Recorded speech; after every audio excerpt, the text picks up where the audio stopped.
में ही कसाय कर रहे हो तो स्यादबाद कौशल का अभाव दिखाई देता है।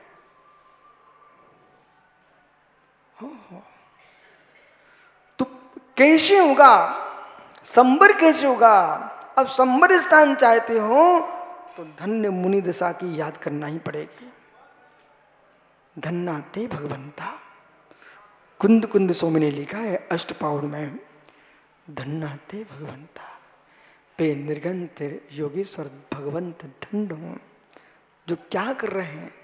सा गुप्ती समति धर्मानुप्रेक्षा पर से जय चारित्री।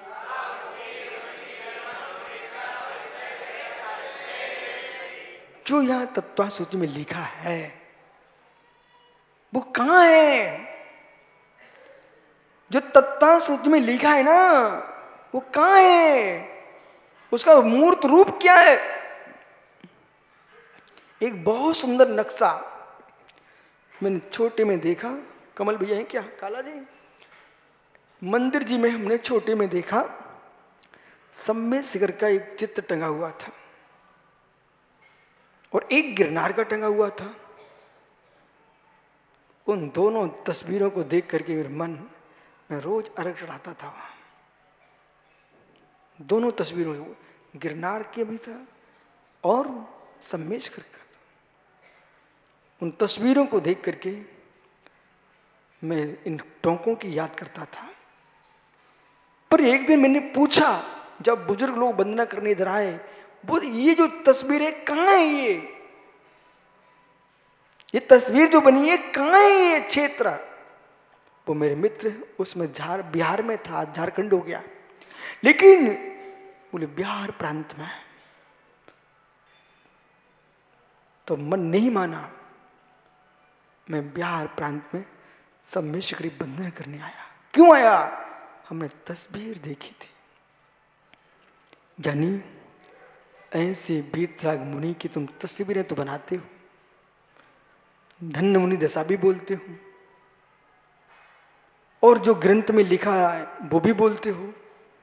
अब मेरे जैसा व्यक्ति पूछे, मुझे बालक मान लीजिए आप, मैं बालक के पूछ रहा हूं, जो आप धन्य दशा बोल रहे हो, मुनि दशा, ये है कहां पर?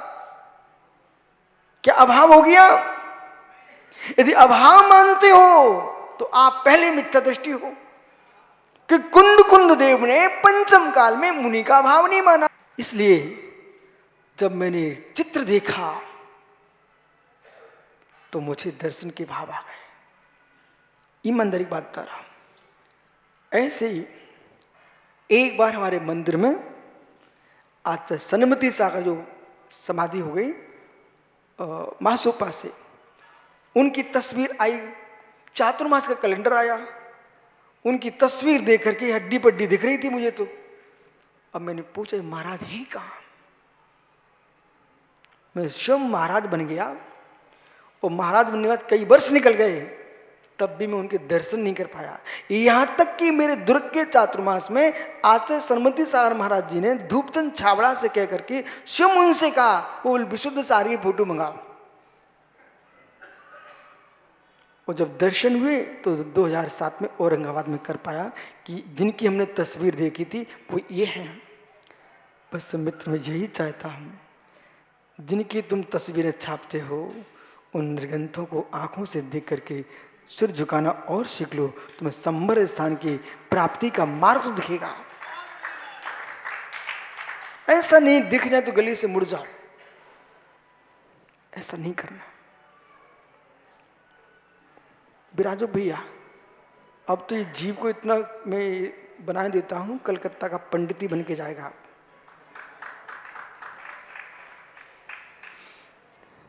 मित्र सा गुप्ती, गुप्ती से, समतियों से, 10 धर्म से, 12 अनुप्रेक्षाओं से और 22 प्रकार का परस्य जैज और चार्थ से संबर होता है। मेरे मित्र, वचनों से संबर नहीं होता है, चर्या से संबर होता है। ये संबर स्थान है। धन्य मुनि दशा, धन्य मुनि दशा। लेकिन हे मुनिराजो, जैसे कोमल पिच्छे और शीतल जल से भरा कमंडल, भले प्राशुक पानी भर दो गर्म, पर नारियल के कमरे की बड़ी विशेषता है, वो कुछ क्षण के बाद पानी अपने स्वभाव में आ जाता है। विवाह के लिए पराश्रय भाव चाहिए, लिख लीजिए आप, यानी विवाह के लिए पराश्रय भाव चाहिए, स्वभाव के लिए कुछ भी नहीं चाहिए। ओह, यदि पानी प्राशु करना है तो अग्नि का सहयोग चाहिए। पानी को ठंडा करना चाहते हो, आप दूर रख दीजिए अग्नि से, अपने स्वभाव में स्वमेव आ जाएगा। गर्म सोपाधिक दशा है, शीतलता निरुपाधिक दशा है, ऐसे क्रोध आदि कसाय हैं, ये सोपाधिक दशा है। क्षमा आदि परिणाम निरुपाधिक दशा है। संसार की अवस्थाएं सोपाधिक दशा है, सिद्ध परमात्मा निरुपाधिक दशा है। वही है जीव द्रव्य का सहज स्वभाव। इसके पहले जीव का कोई सहज स्वभाव नहीं है, इसके पहले कोई सहज स्वभाव नहीं है। जो वस्तु का वस्तुत्व है, जीव द्रव्य का, जीव वस्तु का, वो सहज स्वभाव है। नियम सार की भाषा में असली सिद्ध अवस्था ही जीव द्रव्य का सहज स्वभाव। बाकी के मुनि दशा में जो सहज स्वभाव का चिंतन है, सहज स्वभाव की अनुभूति है, सहज स्वभाव का ध्यान है, प्रकट सहज स्वभाव कहां पर है? सिद्ध अवस्था। इस सहज स्वभाव पर प्रमेय कल मार्तंड में बहुत व्याख्यान है। ये तो ऐसे भी सहज स्वभावी हुए दाढ़ी वाले लोग हो गए, स्त्री का सहयोग भी सहज बना लिया उन्होंने। जो विकारा ने सब सहज हो गए। ये कोई सहज स्वभाव नहीं, कर्मज भाव है, विकारी भाव है।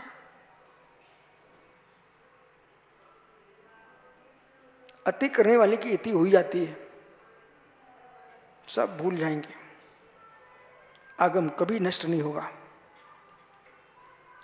अति करने वाले की इति हो जाती है, आगम कभी नष्ट नहीं होगा। और जो त्यागी वृंद, विद्वान, मनीषी, मुनिराज, आचार्यगण हैं, जितना जिनवाणी बोलेंगे, जिनवाणी लिखेंगे, वही जीवित रहेगा।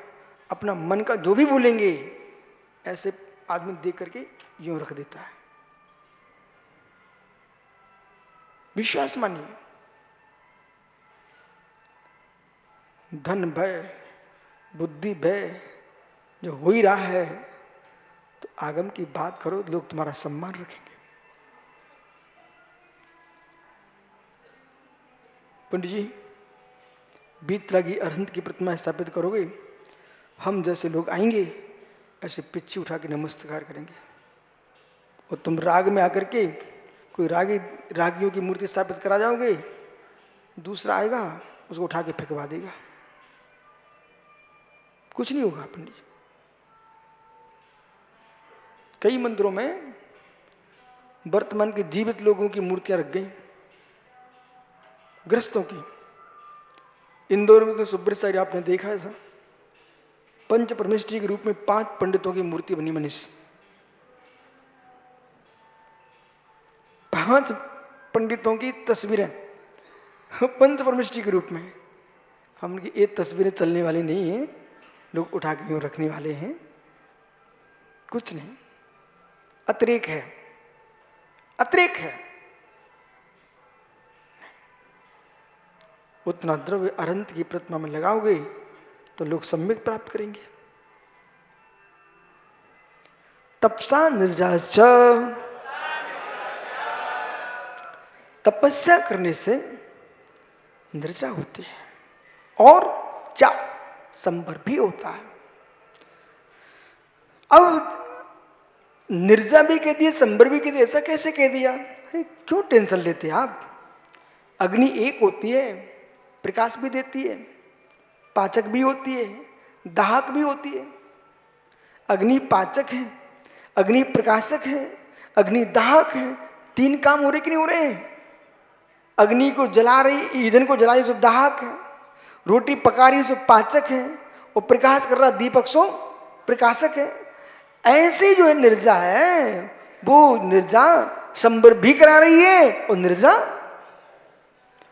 तप संबर भी करा रहा और निर्जा भी करा रहा है। कुशल मूला, निर्जा का एक स्वरूप दिया आचार्य महाराज ने, कुशल मूला।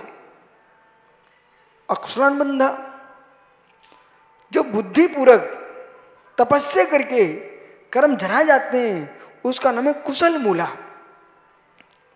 वो अकुशलानुबंधा, अकुशल मूला, जो समय पर विपाक फलदान देकर के कर्म झर रहे हैं, वो अकुशल मूला है। निर्जरा तपस्या जो है अभ्युदय सुख भी देती है और निश्चय सुख भी देती है। इस बात को बताना भी मेरे लिए बहुत जरूरी है। यदि आप तपस्या कर रहे हो, पंडित जी, मां को ईंधन देख के भी भोजन बनाना चाहिए। देखो मैं आपको स्पष्ट बात बोल रहा हूं, ईंधन देख के भोजन बनाना चाहिए। अभी तक आपने ये सुना कि पानी देख करके, कि आटा देख करके, सामग्री देख, नहीं, ये तो देखनी पड़ेगी, पर ईंधन देख के ही भोजन बनाना चाहिए। माँ, आपके घर में घास फूस तो रखा है और बाटी बनाने की मन कर रही हूँ, घास की आग में बाटी नहीं सेक पाएगी और वो बाटी तुम खाओगे तो कच्चे मर जाओगे। आपको पता होना चाहिए, कुछ भोजन पत्थर के लोहे से ही अच्छा बनता है। पत्थर का कोयला, पत्थर के कोयले की आंच, और कुछ भोजन सामान्य लकड़ी से बन जाता है, कुछ भोजन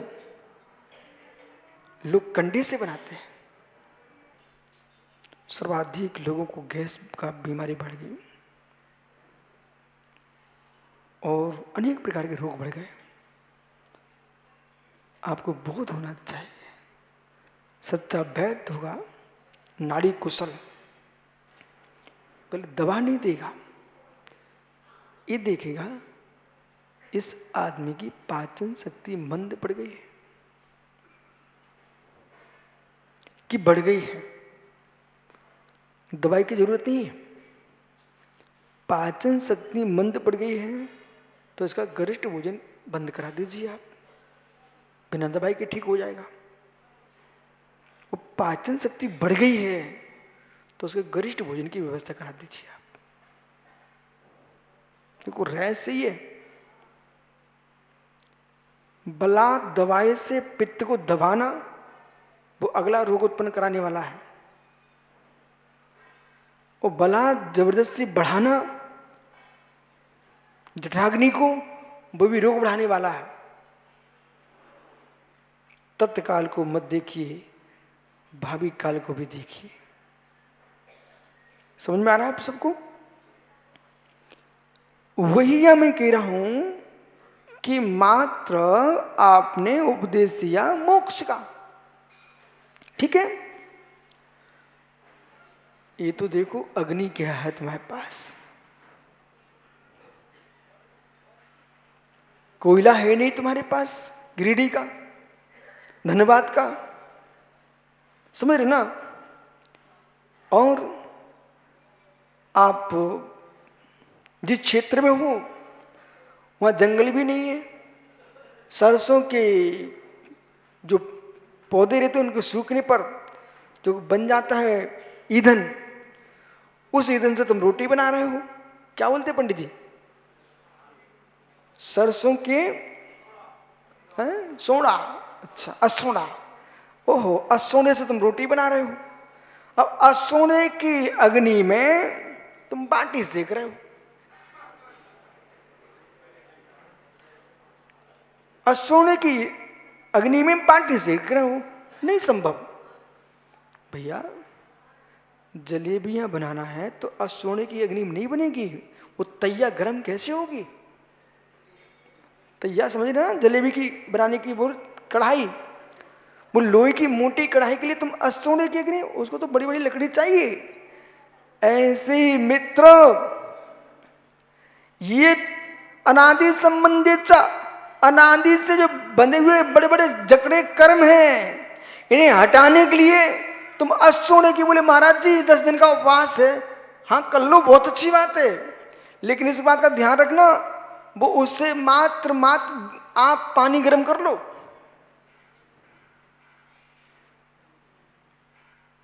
स्वामी रात्रि भोजन त्याग कर रहा हूं, करनी चाहिए बेटा, बहुत अच्छा काम कर रहे हो आप, लेकिन इस बात को मत भूल जाना कि इसके आगे कुछ नहीं है।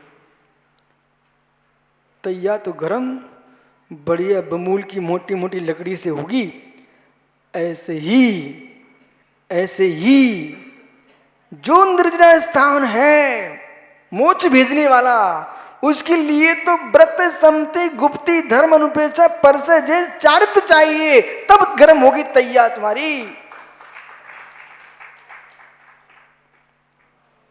लेकिन असमग्र चारित्र पालन किया तो तपस्या का फल व्यर्थ नहीं जाएगा, अब बुध सुख भी मिलेगा और निश्चय सुख भी मिलेगा।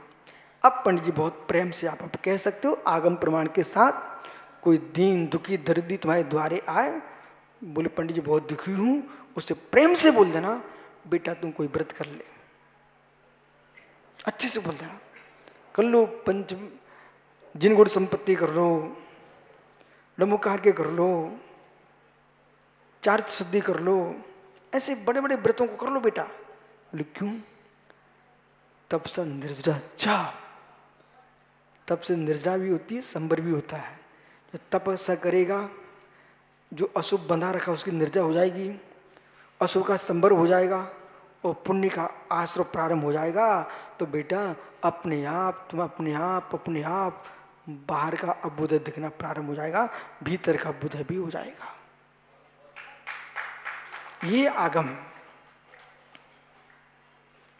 क्योंकि सठखंडा का जब लिखा है